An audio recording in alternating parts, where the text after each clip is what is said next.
부동산 고점을 강조하더니 정부가 정작 내년 예산에는 집값 5% 상승을 예측을 해서 예산안을 잡았다고 합니다. 혹시 기억하십니까? 얼마 전에 아마 관련된 분들이 아마 4분 정도 나오셨던 것 같아요.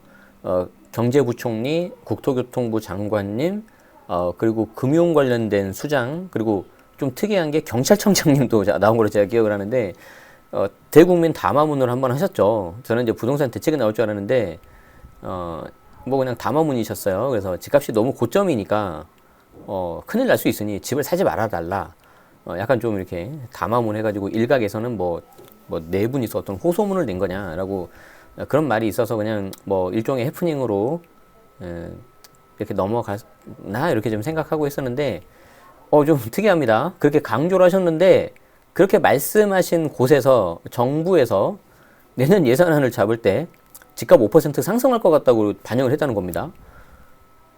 저것도 이제 굉장히 좀 보수적으로 잡으셨을 수도 있는데 아니 그렇다면 그 당시라도 집을 샀다면은 한 5% 정도는 상승했다는 거 아닌가요? 그러면 적어도 하락은 안 했을 테니까 내가 어떤 투기적인 수요가 아니라 내 집 마련, 실거주라면은 그 당시에도 뭐 나쁜 타이밍은 아니지 않았나라고 생각이 될 수가 있을 텐데 좀 황당해서 좀 이렇게 가져왔습니다. 어떤 내용인지 한번 보겠습니다.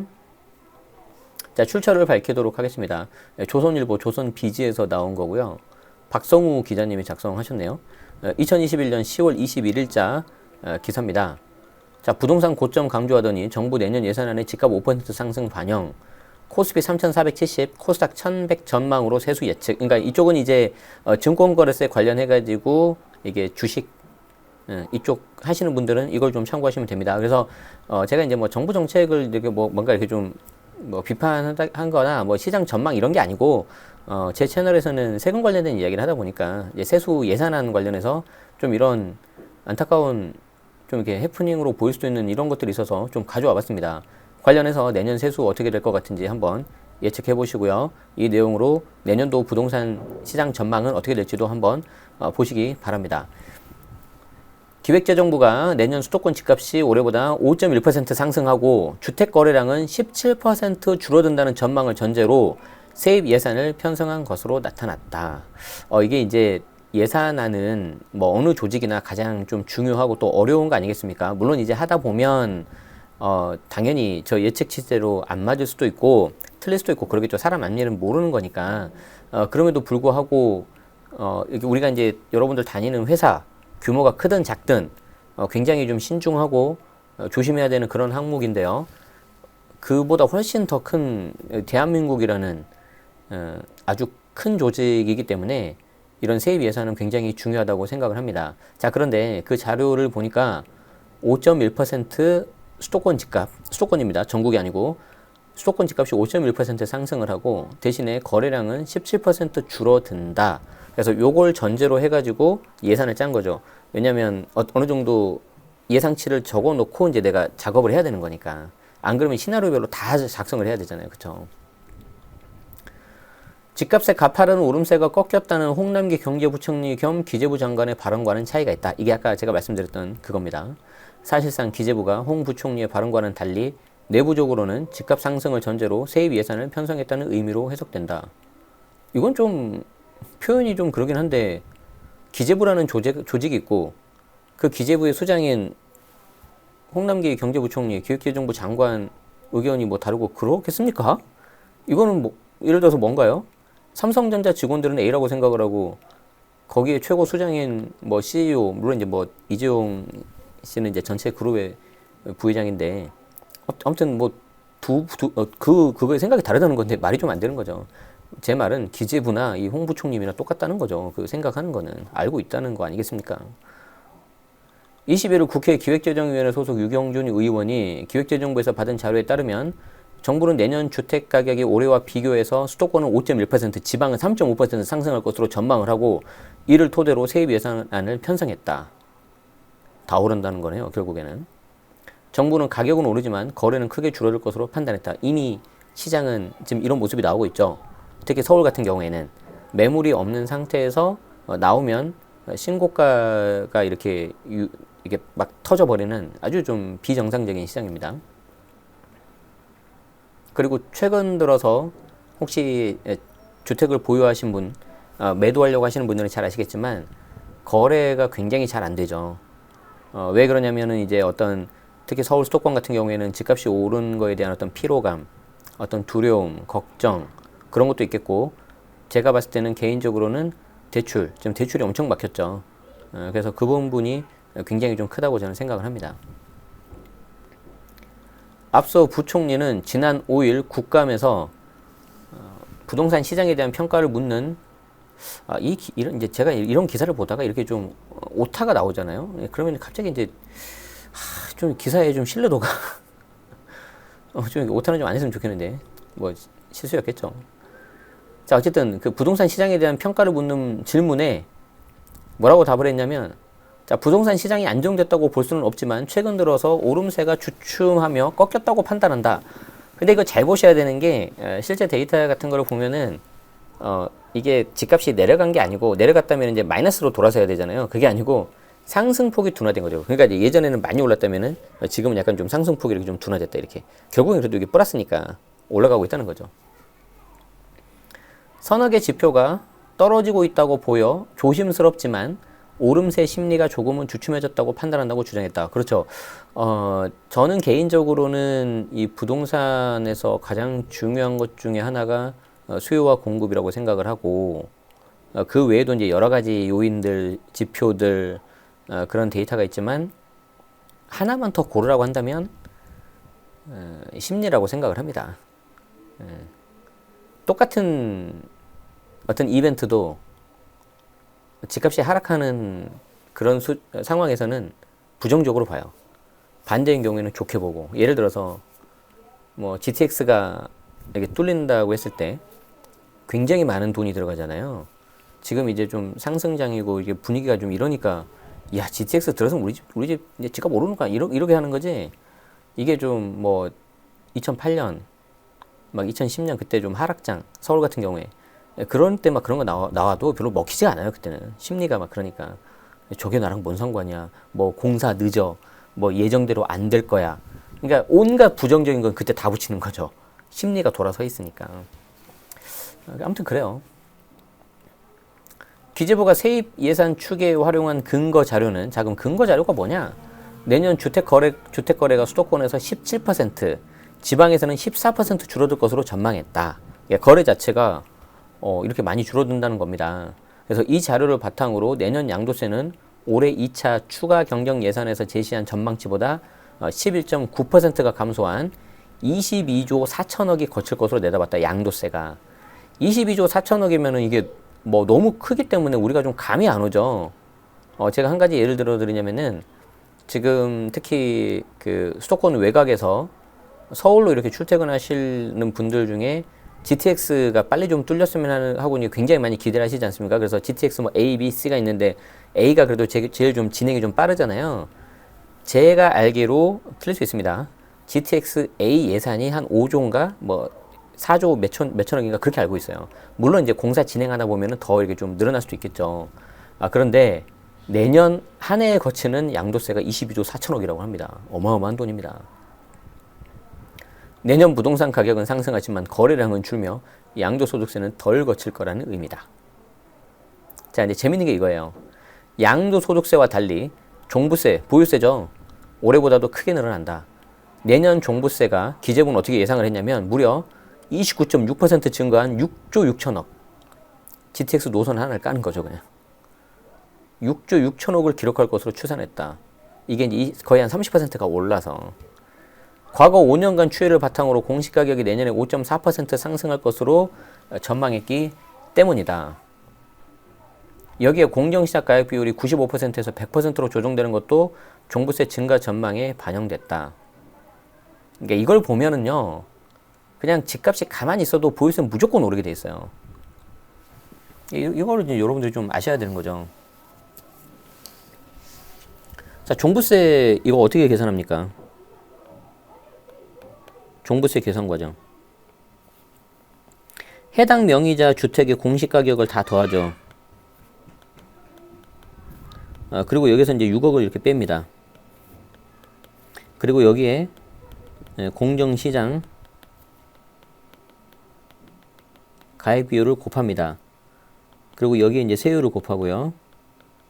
뭐 1세대 1주택 단독 명의 같은 경우에는 세액공제가 있는데 이거는 이제 아무나 되는 게 아니니까 그냥 없다고 그냥 하겠습니다. 없는 경우라고 할게요. 자, 그럼 잘 보세요. 공시 가격은 무조건 올라요. 무조건. 거의 무조건이에요. 거의 무조건. 뭐 100%라는 건 없으니까. 왜? 왜 그러냐면 해당 집값이 10억이라고 할게요.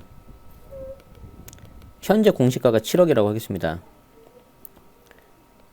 이럴 때 이제 정부의 공시가격 현실화율을 70%라고 하는데 이게 이제 정부의 공시가격 현실화율 로드맵이 있어요. 2020년 11월 달에 국토부에서 발표한 거거든요. 2030년까지 이걸 이제 90%로 맞추겠다는 거죠. 그러면 내 집값은 그대로야. 그래도 이 공시가격은 계속 올라요. 얼마까지? 90%가 될 때까지. 자, 그런데 여기에 집값까지 만약에 같이 오른다? 그럼 더 오르겠죠. 같이 올라오래. 같이 올라오래. 자, 그리고 여기에 공정시작 가격 비율이 95%인데 100%. 원래 이것도 종부세 그거 개정하면서 그냥 90%로 디폴트로 받기로 했는데 뭐 그거 없어졌나 보네요. 기사 내용대로 의하면. 제가 이 부분은 좀 확인을 안 했는데 좀 죄송합니다. 양해 말씀드립니다. 이게 이제 공정시작 가격 비율이 원래 80이었거든요. 그래서 80에서 85, 90, 95, 100 계속 순차적으로 늘려버렸어요. 이렇게 해마다. 그러니까 집값이 그대로 있어도 얘가 오르니까 종부세는 무조건 오르는 거였죠. 그런데 집값이 그대로 있어도 공시가격 현실화율 로드맵 때문에 또 오르는 거죠. 그러니까 얘도 오르고 얘도 오르고 종부세는 오를 수밖에 없어. 오를 수밖에.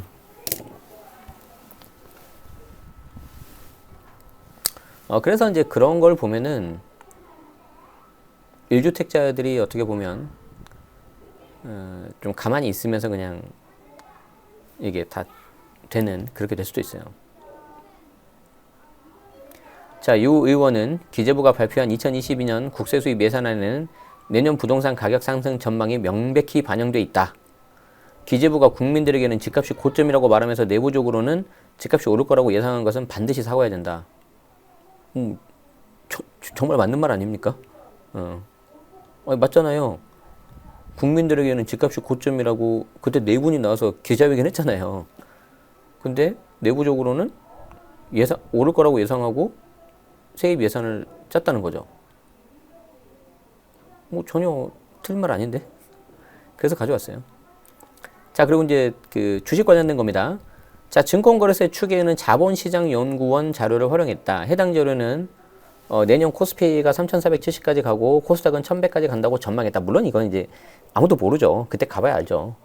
다만 주식 거래 대금은 코스피가 올해 3,599조에서 3,074조 원으로 줄고 코스닥은 2,499조 원에서 2,224억으로 감소한다고 예측했다. 뭐 주식 하시는 분들은 좀 참고하시고요. 자, 기재부는 이를 바탕으로 해서 증권거래세가 올해보다 9% 감소한 7조 5천억에 거칠 것으로 추계했다. 그러니까 여러분들이 이걸 보고 좀 느끼는 게 있으셔야 됩니다. 우리 주식 같은 경우에는 내가 대주주가 아니니까 상장 주식 사고 팔아도 세금이 없잖아요. 그래서 여러분들이 그 어떤 상대적 박탈감을 하기 위해서 이제 대주주로 그 기준을 내려서 3억으로 막 하려고 하는 거 아닙니까, 지금? 지금 기준이 22억인가 그러거든요. 좋으십니까? 자, 어쨌든, 주식에 대해서는 그렇기 때문에 내가 양도세를 안 내는 건데, 어지간하면 안 내는 건데, 사고 팔 때 내는 그 거래세, 증권 거래세라는 게 있어요. 이게 여러분들이 더 잘 아시죠? 저는 주식 안 하니까, 잘 안 하니까, 거래 잘 안 해요, 저는. 근데 아주 미미하죠. 근데 그게 모여서 7조 5천억이에요, 7조 5천억. 아까 우리 종부세가 얼마였어요?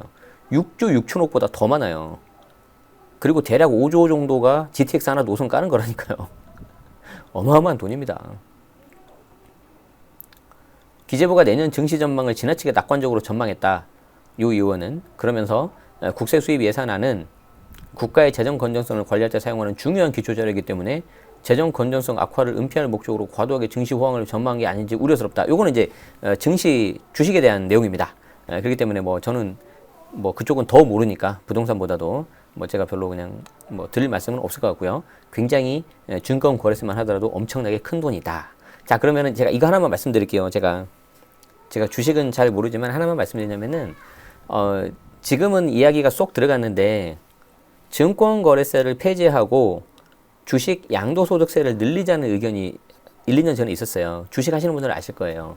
그래서 현재 주식 그 하시는 분들을 이제 대주주로 요건을 하지 않고 이제 더 그 범위를 늘리겠다는 건데 그게 왜 위험한지 생각을 해보세요. 잘 보세요.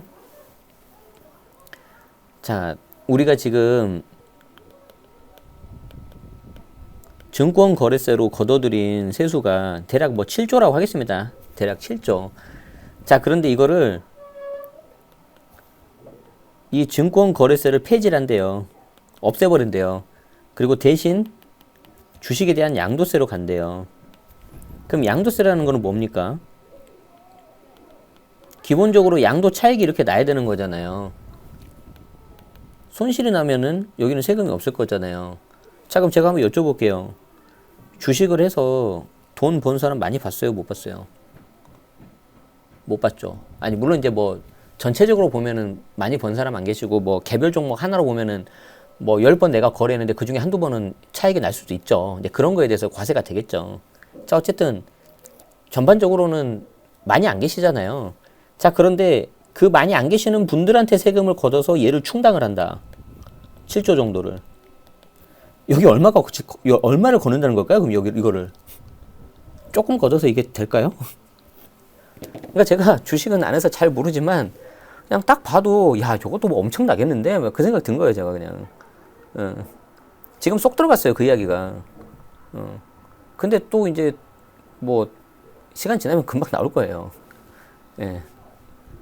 자, 그래서 이제 주식에 대한 거는 그런 것도 한번 좀 참고하시기 바랍니다. 저 증권거래소에 해당되는 한 6조에서 7조 정도를 양도세로 충당한다 그러면은, 이야, 와. 자, 어쨌든 뭐 그거는 이제 주식 하시는 분들 참고하시고요. 이거는 좀 진짜 명백히 좀 그렇습니다. 분명히 이거 우리 기억하고 있잖아요. 그런데 어떻게 내부 자료는 이런 걸 썼을까? 그래서 좀 이 부분이 좀 일단 첫 번째는 안타깝다 그 말씀을 드리고 싶어서 가져왔고요. 두 번째는 여러분들이 내 집 마련을 하실 분들이라면은 한번 좀 잘 생각하시는 게 좋겠다. 정부 내부 자료에 의하면 5%는 상승할 것 같다. 예. 선택은 여러분들이 하십시오. 제 역할은 그냥 여기까지 설명드리는 겁니다. 자, 제가 지금 촬영을 하고 있는 곳이 제 사무실인데 이 양 옆에가 그 영어 학원이 있습니다. 그래서 이제 어린이들, 초등학생들을 대상으로 하는 영어 학원이라서 이게 말을 좀 크게 하고 같이 노래도 하고 막 그래야 좀 되지 않겠습니까? 네, 그러다 보니까 중간에 간간히 좀 잡음이 들어갈 수 있습니다. 이 부분은 좀 불편하셔도 양해 부탁드립니다. 그렇다고 제가 저분들한테 뭐라고 할 수도 없고요. 제가 그렇다고 방송을 안 하는 것도 좀 그건 어리석은 것 같고요. 그렇다고 제가 뭐 사무실을 옮기겠습니까? 뭐 나중에 기회 되면 옮기겠지만 지금 당장은 저도 사정이 있어서 그럴 계획은 없습니다. 어쨌든 그런 부분이 좀 불편하셨더라도 양해해 주시고 끝까지 들어주셔서 감사드립니다. 도움 되셨다면 좋아요, 구독 부탁 한번 드리고요. 곧 이어서 2부 시간에는 이렇게 올라가는 양도세는 거래가 줄고 양도세 좀 줄어든다는데 종부세 많이 올라가는 그랬잖아요. 그래서 사실 그 종부세가 굉장히 문제인데 그 종부세를 어떻게 하면 좀 줄일 수 있을까에 대한 기사를 좀 보도록 하고요. 오늘은 제가 좀 새롭게 3부까지 보도록 하겠습니다. 공시가 1억 아파트 이거 제가 문제 될 거라고 했죠. 이렇게 계속 기사가 나오면 취득세 좀 손 볼 것 같습니다. 이 내용까지 보도록 하겠습니다. 라이브 들으시는 분들은 그냥 계속 남아 계시면 되고요. 녹화 영상 보시는 분들은 별도 영상으로 보시면 되겠습니다. 오늘도 시청해 주셔서 고맙습니다.